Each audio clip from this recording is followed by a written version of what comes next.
सरकारी व्यवस्था झारखंड में किस कदर विफल है, इसका नमूना देखकर आप खुद ही दंग रह जाएंगे।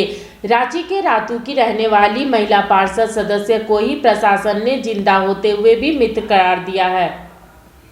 के क्या गड़बड़झाले होते हैं, इसका अंदाज़ा आप राजधानी रांची में लगा सकते हैं, जहां राजधानी रांची में एक महिला जो वार्ड सदस्य है उसको मृत बता दिया गया है। सरकारी कागजों में वो मृत पाई गई है, लेकिन आप देख सकते हैं तस्वीरों में खुद वो सशरीर जिंदा है। ये है सरकारी तंत्र का गड़बड़झाला। आप देख सकते हैं तस्वीरों में ये महिला जिंदा है, लेकिन इस महिला को मृत बता दिया गया है सरकारी कागजातों में। एक तरह से कहा जाए कि जो प्रशासन है, प्रशासन की जो तंत्र है, वो तंत्र कितना धीमा है और किस तरह की गलतियां करता है, आप खुद ही अंदाज़ा लगा सकते हैं। मानवीय संवेदनाएं भी जहां मर जाती हैं उसका नाम ही शायद प्रशासन है। और ऐसे में इनसे बात करते हैं। आपका नाम क्या हुआ? काजल प्रिया।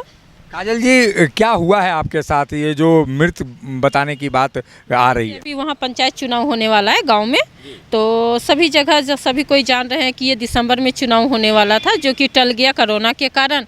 वो चुनाव आपका ये मार्च में घोषणा होने वाला है, अभी हुआ नहीं है।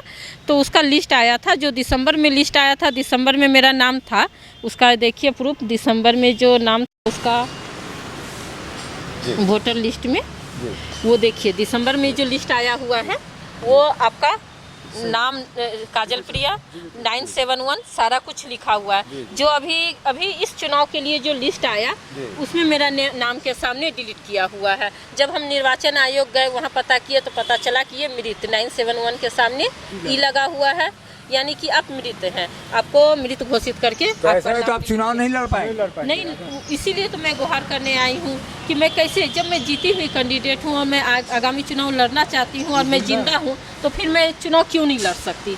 जब मेरा लिस्ट में नाम नहीं है तो मैं चुनाव कैसे लड़ पाऊँगी? इसका मुझे प्रूफ सरकार से मुझे चाहिए कि मैं क्या करूँ जो मुझे इसमें जीवित इलेक्शन में मुझे आगे लड़ना है।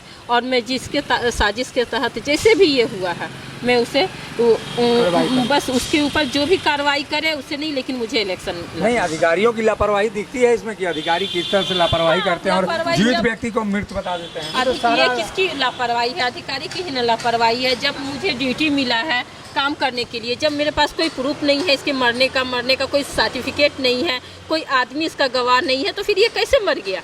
आज हम किसी भी मृत्यु के लिए जाते हैं, दाह संस्कार करने के लिए भी जाते हैं, तो वहाँ से भी मुझे मृत्यु सर्टिफिकेट मिलता है। फिर गांव में भी रहते हैं तो बोला जाता है कि पेंशन तभी मिलेगा जब इसका मृत्यु सर्टिफिकेट जमा करोगे।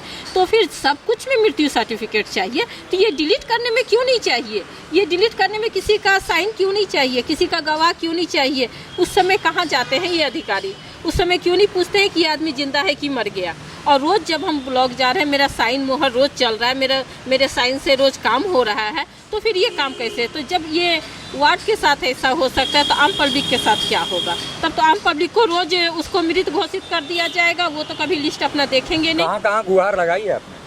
हम ब्लॉक 3 दिन से ब्लॉक गए, रातू ब्लॉक, फिर उसके बाद निर्वाचन आयोग गए, अभी डीसी सर से वहाँ भेंट करने गए थे, वहाँ नहीं मिले तो उनके आवास में आए हुए हैं। तो अब देखिए, बस इन लोग से यही गुहार है कि जो भी ये हुआ है, जैसे हुआ है, अब वो सर लोग जाने, सरकारी अधिकारी जाने, बस ये जो चुनाव होने वाला है उसमें मुझे खड़ा होना है और वो कैसे भी करके उस नाम को लाए, क्योंकि वहाँ की जनता बस यही कह रही है कि नहीं, हम लोग के बीच में रही हैं, हम लोग के साथ हमेशा समाज सेवा की है, तो ये सामने आए। ऐसे अरे लड़ के सामने कोई भी जीत हार तो सभी का होता है, लेकिन किसी को मृत घोषित करके उसको मैदान से नहीं हटाना चाहिए। ये अधिकारियों की लापरवाही ही नहीं बल्कि आप देख सकते हैं तंत्र की विफलता भी बताती है। और ऐसे में आप कल्पना कीजिए कि किस तरह से जो तंत्र है आम आदमी के साथ क्या करता होगा, ये आप खुद कल्पना कर सकते हैं। जब वार्ड सदस्यों को जिस तरह से चुनाव लड़ने से वंचित करने के लिए एक तरह की प्रक्रिया अपना दी गई है, इनको मृत घोषित कर दिया गया है, तो ऐसे में ये भला किससे गुहार लगाएं और इस तंत्र को भला क्या कहें, यह आप खुद ही समझिए। सहयोगी संजय के साथ अशोक कुमार, मुखर संवाद, रांची। उस्ताद, आफत में पड़ी है जान। उस्ताद, उसके हाथ में तलवार है।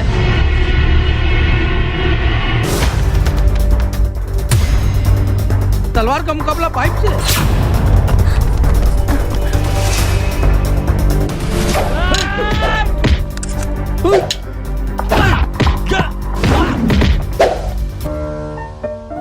अरे वाह, आप तो हीरो हो।